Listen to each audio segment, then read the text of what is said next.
السلام عليكم ورحمة الله وبركاته. وقت تسجيل الحلقة هو افتتاح المتحف المصري الكبير، الحدث العظيم، الفخامة والحضارة والرقي والهيبة بتاعت الفرعون والفراعنة وأجدادنا اللي فعلا سابوا لنا إرث من الحضارة بنعلم العالم كله، شاء من شاء وأبى من أبى. عشان كده النهاردة مهم جدا إن احنا نعمل عطر يحاكي الحضارة المصرية، يحاكي الفخامة والأناقة. وطبعا أنا أتشرف إن أنا أكون مصري، وإن أنا أصمم عطور تحاكي الهيبة والفخامة والأناقة. أنا أحمد شبراوي، وخليك معايا للآخر عشان تستفاد بأكبر قدر ممكن من الاستفادة.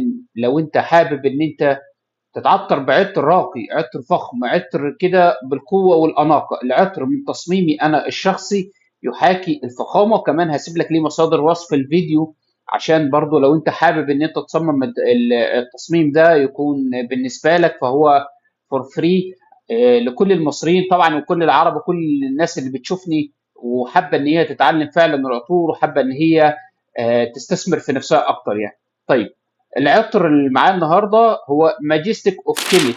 ماجستيك اوف كيميت، الهيبه والحضاره لارض مصر، الارض الطينيه، الارض الطيبه، بيحاكي الفخامه زي ما قلت. طيب، مقدمه العطر هعمله ايه؟ انا شايف ان مقدمه العطر اخترت الزعفران والفلفل الاسود اللي هو بيدي طاقه وسخونه، والبرتقان، البرتقان الدموي. هسيب لكم كل المصادر بتاعتها يا جماعه في وصف الفيديو، بدي لك نفحه منعشه. طبعا كل الحاجات دي انا مسجلها معايا، والتحضيرات سجلتها قبل الحلقه. اليالنج يالنج ده كمان في مقدمه العطر. وسط العطر هيكون في ايه؟ وسط العطر هيكون في البخور، البخور واللبان، واللبان العماني تحديدا. انا بتكلم اللي هو بيدي لك روح من المعابد وروح من المعبد والعظمه بالبخور. طبعا الاجواء العربيه معروفه طبعا بالبخور، وبيبخروا بيه. طبعا عندهم حس عالي جدا بالبخور والنكهات البخوريه تحديدا يعني. الورد الدمشقي، وطبعا الورده الدمشقيه يا جماعه غنيه جدا بالرائحه بتاعتها المميزه. زائد كمان اليالنج يالنج واكوارد خاص جدا بيا، هيكون خشبي تمام، والمره تمام. ده بالنسبة لوسط العطر. القاعدة العطرية هيكون إيه؟ هيكون العنبر والباتشولي المصري وخشب الأرز والفانيلا. الفانيلا طبعا من مدغشقر، بس أنا مش عندي فانيلا من مدغشقر، هستبدلها بفانيلا برضو من مكان تاني من ماليزيا. دي النوتات العطريه المميزه جدا. طبعا انا حضرت الزيوت العطريه اللي موجوده قدامي، والنسب برضو عشان برضو هسيبها لك كلها في وصف الفيديو، هتكون موجوده في PDF تقدر ان انت تحمله. العطر يا جماعه معانا هنبدا بالزعفران.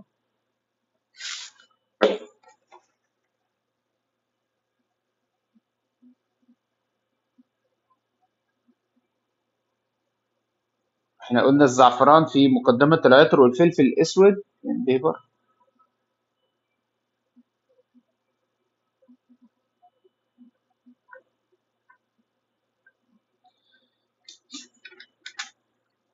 طيب، 1% هحطه من الفلفل الاسود، واحد ونص في المية هحطه من الزعفران.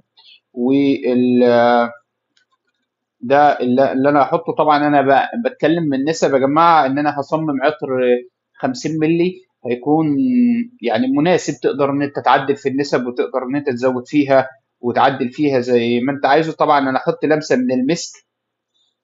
فين المسك؟ كان قدامي هنا دلوقتي. كويس. طيب، في شيء مهم جدا بس برضو، النسب عموما انا هسيبها لك في وصف الفيديو. انا هصمم العطر قدامك دلوقتي، وكمان هنحط آه، آه، هنحط برضو 3% من الهيديون عشان يعمل ترابط قوي جدا بين الزيوت العطرية، بين مقدمة العطر وبين القاعدة العطرية. زائد كمان هحط الايس سوبر. انا بس بحاول ان انا ادي لك المعلومات كلها، عشان لو بدأت في العطر تبقى عارف انا حطيت ايه وما حطيتش ايه.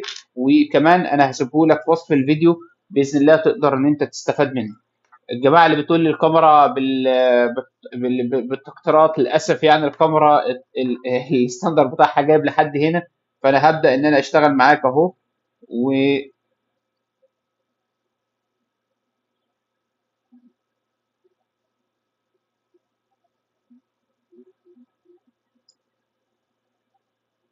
استخدام المص يا جماعة مرة واحدة.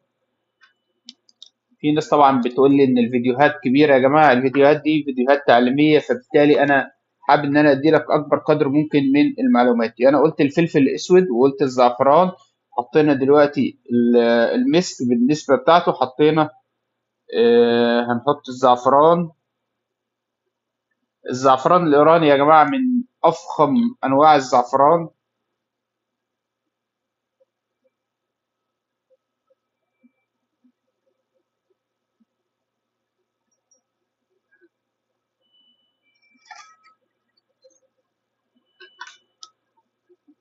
زهرة اليالنج يالنج.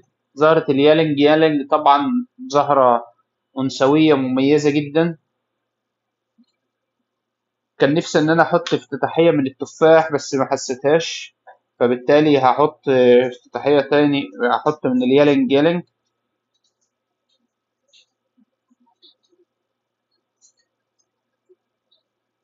طبعا كل الحاجات يا جماعة أنا حاططها لكم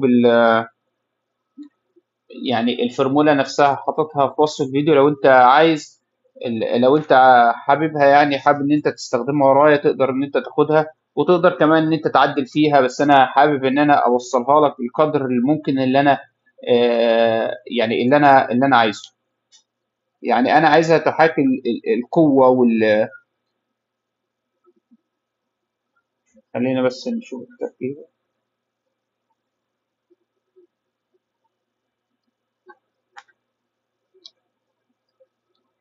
طيب ونبدأ نكملها على كده. بعد كده انت بتسيب التركيبة بتاعتك، بتسيب التصميم بتاعك لمدة اسبوعين على الاقل خالص، تسيبه لمدة اسبوعين.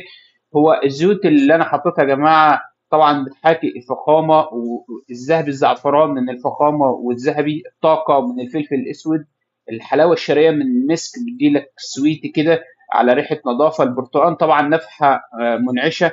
توازن كمان اليالنج يالنج مع الزهور والراتنجات مهم جدا. الباتشولي طبعا من ارض نهر النيل.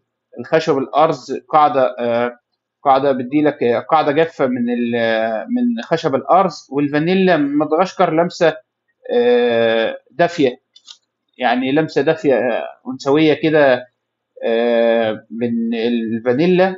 طبعا بخور روح المعبد والعظمه.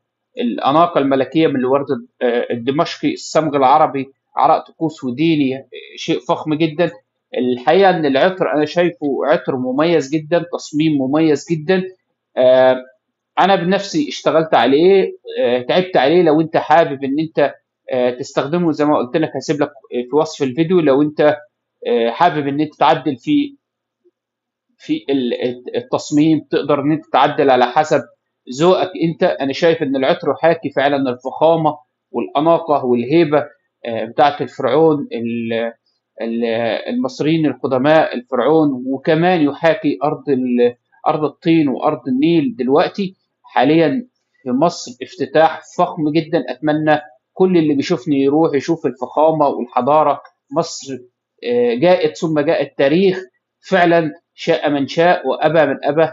اتمنى ان انا اكون افدتك، واتمنى ان انا اكون اديت لك شيء مميز جدا. لو انت حابب ان انت تشوفني تاني يا ريت تشترك معايا في القناه، وكمان تفعل الجرس عشان يجيلك فيديوهات قيمه جدا جدا عن تصميم العطور. شكرا، اشوفكم في فيديو جديد. سلام عليكم ورحمه الله وبركاته.